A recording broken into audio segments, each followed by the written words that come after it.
বর্তমানে ব্রিটেনের ইমিগ্রেশন রুলসে একের পর এক পরিবর্তন আনা হচ্ছে। এর অংশ হিসেবে গত ২৪ জুন ২০২৫ তারিখে প্রকাশিত নতুন নিয়ম অনুযায়ী যারা যুক্তরাজ্যে পয়েন্ট বেসড সিস্টেমের আওতায় আসছেন এবং তাদের সঙ্গে আসা স্পাউস বা পার্টনাররা ডিপেন্ডেন্ট হিসেবে বসবাস করছেন, তারা আর নির্দিষ্ট কিছু পরিস্থিতিতে ভিসা পরিবর্তন বা সুইচ করতে পারবেন না, যার ফলে বিপাকে পড়তে যাচ্ছেন বাংলাদেশি সহ হাজার হাজার অভিবাসী। নতুন রুলস অনুযায়ী ৮ পৃষ্ঠার ২৮৪ অনুচ্ছেদের পুরনো বিধানটি বাতিল করে একটি নতুন বিধান যুক্ত করা হয়েছে। পূর্বে এই নিয়মের অধীনে যুক্তরাজ্যে থাকা ব্যক্তিরা নির্দিষ্ট কিছু শর্ত পূরণ সাপেক্ষে স্পাউস বা সিভিল পার্টনার ভিসা এক্সটেনশন বা সুইচ করতে পারতেন। নতুন নিয়ম অনুযায়ী যদি কারো বর্তমান ভিসা পয়েন্ট বেসড সিস্টেমের অধীনে অনুমোদিত হয়ে থাকে এবং তিনি ডিপেন্ডেন্ট হিসেবে যুক্তরাজ্যে অবস্থান করেন, তাহলে তিনি ভবিষ্যতে ব্রিটিশ সিটিজেন বা সেটেল পার্সনের স্পাউস বা পার্টনার হিসেবে আর তার ভিসা ক্যাটাগরি সুইচ করতে পারবেন না।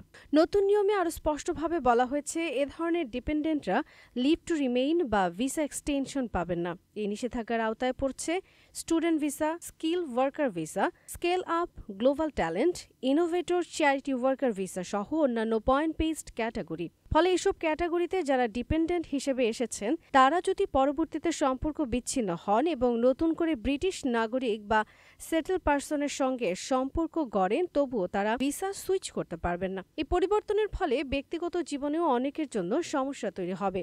যদি কোনো ডিপেন্ডেন্ট ব্যক্তির মূল ভিসাধারীর সঙ্গে সম্পর্ক ভেঙে যায় বা ডিভোর্স হয় এবং তিনি পরবর্তীতে একজন ব্রিটিশ নাগরিকের সঙ্গে বৈবাহিক সম্পর্ক স্থাপন করেন, তাহলে আগের নিয়মে তিনি সহজে স্পাউস ভিসায় সুইচ করতে পারতেন, কিন্তু এখন আর তা সম্ভব নয়। নতুন রুলস অনুযায়ী এ ধরনের আবেদন গৃহীত হবে না। এই পদক্ষেপ যুক্তরাজ্য সরকারের একটি বড় কৌশলের অংশ, যার উদ্দেশ্য হল দেশের নেট মাইগ্রেশন কমানো।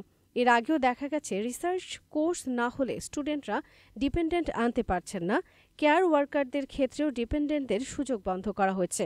এমনকি যারা কোর্স শেষ না করে ভিসা পরিবর্তনের চেষ্টা করছেন, তাদের জন্য বিধিনিষেধ আনা হয়েছে। আপনি যদি পয়েন্ট বেসড সিস্টেমের অধীনে যুক্তরাজ্যে ডিপেন্ডেন্ট হিসেবে অবস্থান করে থাকেন এবং ভবিষ্যতে আপনার ভিসা সুইচ করার ইচ্ছা থাকে, তাহলে এখনই আইনি পরামর্শ নেওয়া অত্যন্ত গুরুত্বপূর্ণ। ভুল সিদ্ধান্তের কারণে হয়তো আপনি স্থায়ী বসবাসের সুযোগ হারাতে পারেন। বর্তমানে ইমিগ্রেশন নীতিমালার পরিবর্তনগুলি প্রতিনিয়ত ঘটছে, তাই সময়মতো আপডেট থাকা, সঠিক গাইডলাইন মেনে চলা এবং অভিজ্ঞ ইমিগ্রেশন বিশেষজ্ঞের পরামর্শ গ্রহণ করা এখন অনেক বেশি প্রয়োজনীয়। এই নতুন ইমিগ্রেশন রুলস স্পষ্টভাবে দেখিয়ে দিচ্ছে যে যুক্তরাজ্য সরকার অভিবাসন নিয়ন্ত্রণে কঠোর অবস্থান নিচ্ছে। ডিপেন্ডেন্টদের স্পাউস ভিসায় সুইচ করার পথ বন্ধ করে দেওয়া একটি বড় পরিবর্তন, যা অনেক পরিবার ও ব্যক্তির ভবিষ্যতের উপর প্রভাব ফেলবে। এমন বাস্তবতায় সবার উচিত সচেতনভাবে পদক্ষেপ নেওয়া এবং প্রয়োজনীয় তথ্য হাতে রাখা।